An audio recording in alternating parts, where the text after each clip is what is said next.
folks, this is a Phoenix Drymax LGR Dehumidifier. And what we had was a faulty pump, which is right in there.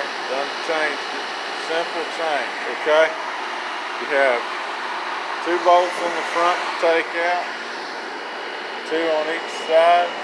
Then you lift the back up, pull it forward, watching out for your extension cord, because right there is the hole. And when you put it back together, you make sure you get it back in right. And right down here, you've got bolt right there to take off.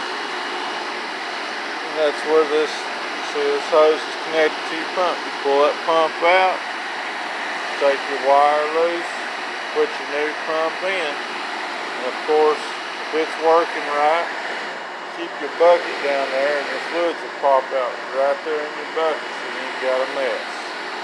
That's how you get that pump out.